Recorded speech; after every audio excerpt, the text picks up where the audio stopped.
Hello everybody, welcome to today's guided reading session, which is actually going to replace your English lesson for the day. Okay, the idea is that this is meant to be kind of a bit more detailed, give us a chance to explore a range of different style questions based on Cosmic, and yeah, it's probably going to take you a bit more time. Therefore, we wanted to swap out English for guided reading. Okay, so the idea is for today, all of the questions that I'm going to go through on my slides, they are all part of a worksheet that I've put up for onto the website. So if you want to print that out, crack a lacking and write onto it, that's great. If not though, if you want to just write straight into your books or whatever, that's also fine. The idea is these questions should look quite similar to the style of questions we might do in things like NFERs or, you know, various different kind of tests and stuff like that we've done.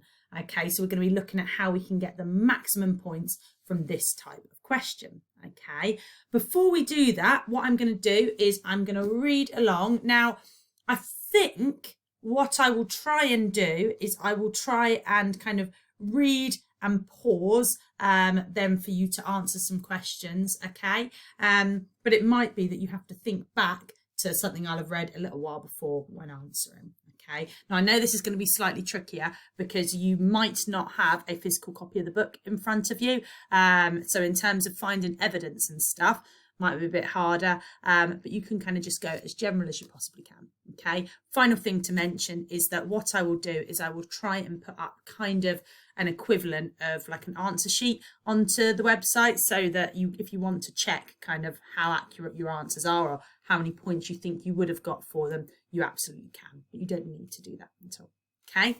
So to begin with, I'm going to carry on reading. So where we left off with Liam and Florida, they'd gone into Liverpool city centre. They'd been offered kind of sandwich samples and I think it was a yogurt drink. And they're thinking about levelling up all the time. Remember, the world is kind of like a game to Liam, isn't it? So this is how we ended up near the world famous waterfront, looking in the window of the Porsche showroom. Florida said, "That would be going too far, wouldn't it?" Let's find out. I was getting that crispy new world feeling again. It was my first time in a car showroom. I'd never seen a car on a carpet before.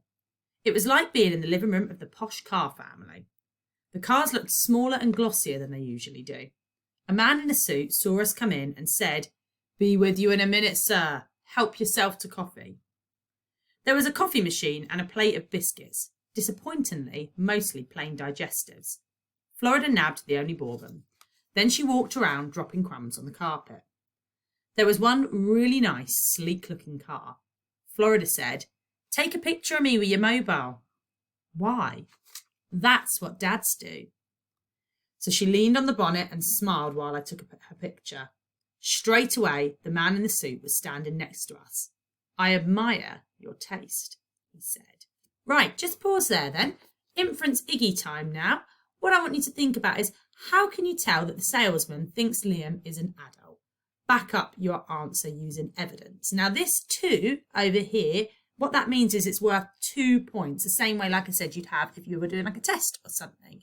Now, if a question is worth 2 points and it asks you to back up your answer using evidence, what that likely means is you're going to get 1 point for your answer, so what you think as to why the salesman thinks Liam is an adult, and 1 point for the evidence that you use, okay? Can anybody remember the sentence stem that we use for inference Iggy? Anyone at all? Because the text says, all right? So I'm going to be kind. I am going to write that for you down the bottom here, so you got something to refer to. Because the text says. All right? So if you want to pause me, have a go, either on your sheet, in your book, is absolutely fine. Like I said, I will try and put some answers up for you as well. All right. Right, I'm going to continue reading for a little bit, if that's okay. So, straight away, the man in the suit was standing next to us. "I admire your taste," he said. Florida said, "This is the Boxster. Wayne Rooney's got 2 like this in red." "He has indeed," said the man in the suit, "and he bought them both here. You're a very well-informed little girl." Then he asked how old she was. I said, "She's 11.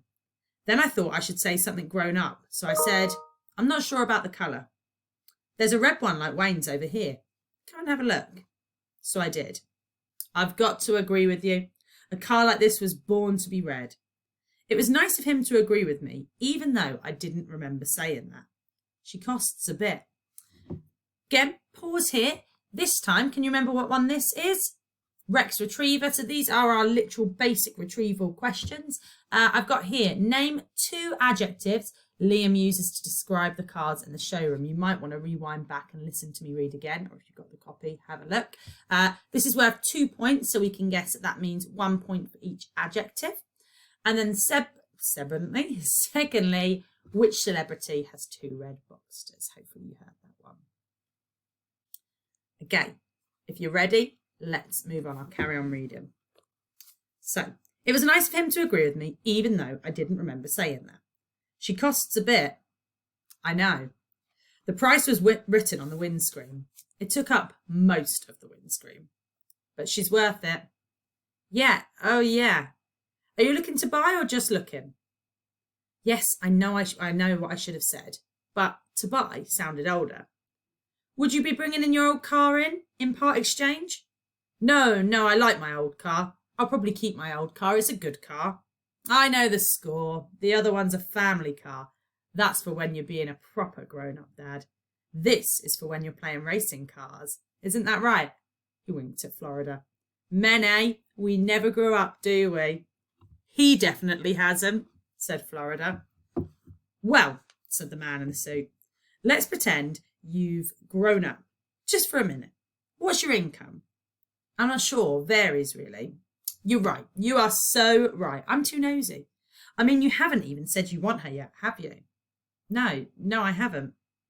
I'm always giving it the hard sell. A car like this, you should just let it sell itself. That's when Florida said, can we sit in it then? He looked at her for a second and she said, please? Go on then. We both got in. She whispered, you should have told me to say please. You did say please. Yeah, but you should have told me before I got the chance. That's more dad-like. Okay. The man in the suit looked in, winked at Florida and said, comfy? Yeah, said Florida. I said, yeah, what? Yeah, thanks. And then the man handed me the keys. Go on, he said. You know you're dying to. Just nudge her out to the forecourt. See how she handles. Before I could say anything, he was asking the other salesman to move the other cars out of the way and open the big doors so I could take the car outside. Right, we've had quite a lot of information about the salesman now, and I'm sure you guys can probably imagine what he's like. All right, so what I want you to think about is, do you think this car salesman is trusty or trustworthy? Okay, explain your answer using evidence from the text to back your answer up. Now, this question is worth 3 points. Now, that could be based on kind of a couple of things. It may well be that you get, I don't know, a point for your answer as to yes or no, whether you think they're trustworthy. And then if you were to use 2 bits of evidence, that could be a point each. That could be your total 3 points. It might be that you give a really detailed answer or an answer with different points in it, and you get a point for each of those different points and then a point for evidence. But the main thing is, if a question is worth 3 points and you've got quite a lot of space to write it in, you're going to need to include quite a lot of detail. Okay, so think back again, pause me, rewind, whatever you want, and then have a go at answering that, see what detail you can come up with.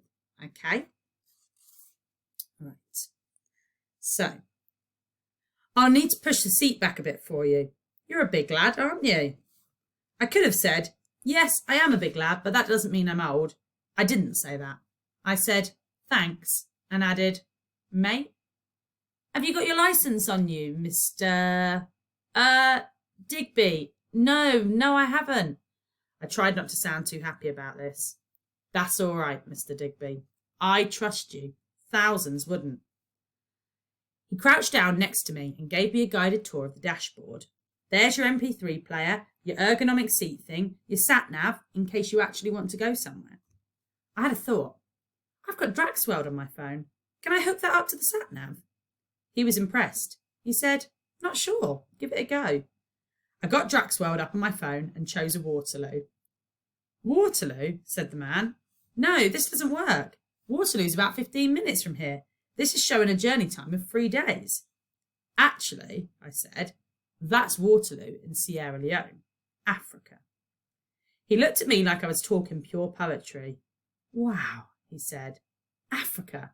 And it's in your favourites? What would you do? Shoot down through France? Over the Pyrenees? He was gone, imagining the whole journey in his head. The rivers, the mountains, the ferries, the desert. Mr. Digby, he said, you deserve this car. If I could, I'd give it to you. So I turned the key in the ignition. The car made a sound like a cat purring. The man stepped aside and pointed to the bonnet. Engineering perfection. He smiled. It is at that moment, I thought. But in 5 minutes' time, it might as well be a load of scrap metal. The thing about level 2, of course, is that it has new and unexpected dangers, so you stand a much better chance of being killed. I looked down at the pedals. I knew one of them was the accelerator. I just wasn't quite sure which one.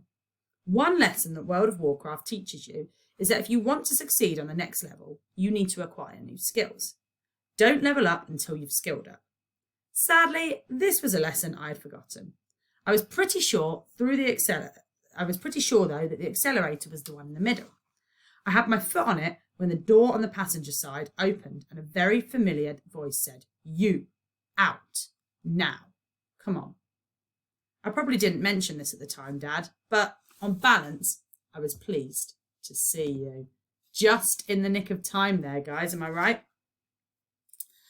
When I climbed out, you were shouting at the man in the suit, telling him that I could have been killed and asking him why they don't check ages. How was I supposed to know? Wailed the man. By checking his licence. Good point, Dad. He didn't have one. Of course he hasn't got one. He's 12 years old. Look, mate, said the man in the suit. Don't go blaming me because your son's a freak. I thought Dad was going to hit him. He growled, "He is not a freak. He is normal, but tall." It wasn't just his height. It was the fact that he seemed to have a daughter. Dad's got this little statue of St. Christopher stuck to his dashboard. When he was shoving me into the taxi on the way from the town centre, I bumped against it and it rolled onto the floor. "Pick that up," snapped Dad. Okay, you've knocked the baby Jesus off his back. Just don't talk to me, Liam. I said okay, but there was something I wanted to ask him. I waited till we were on the dock road. Then I said, "How did you know where we were?" "I'm your dad," he said. "If you act funny, I notice. If you get on an unexpected bus instead of going home, I follow you, even if that means turning down fares and having the boss bawling at me on the radio. I'm your dad. It's what dads do." Thinking about that now makes me wonder if you're out there, somewhere behind us, charging after us through the wastes of space in your taxi. But no taxi would be able to generate the necessary escape velocity. In case you are interested, by the way, this is how Dad located us that day. When he gave me his old phone, he bought himself a new one, but he kept his old number. So there were 2 phones. Phone 1, Dad's, and phone 2, mine, with the same identity. So if he was ever worried about me, he could fire up Draxworld and request present position of phone 2, and that would tell him where I was. So my phone looked like a phone, but really it was an electronic tag. Because we shared a phone number, I used to get all Dad's messages from Pine Planet, telling me that my new kitchen units were ready for collection. And Dad used to get my messages from members of World of Warcraft Guild saying stuff like, "Been attacked by dragons, need your healing powers now." And captured 50 goblins, kill? A nervous person might have thought, blimey, we're being invaded by mythical creatures, and maybe gone and hidden away in the woods behind the golf course. Dad just thought, this phone's gone funny. I'll turn it on and off again. That's Dad's solution to any technological problem. Microwave, sat-nav, computer, dishwasher, turn it off and back on again, and it will be okay. To be fair, it usually works. I'd try it now, but I'm not sure this rocket has an off switch. Okay, so final question, again, similar to something we've done literally in our last NFER paper. Can you put these events into the correct order? So numbers 1 to 5 into the order. Once you've done that, well done. You've finished your guided reading / English activity for today. Go and check the answers out if you would like. And I look forward to hearing from you all. Take it easy, guys. Bye.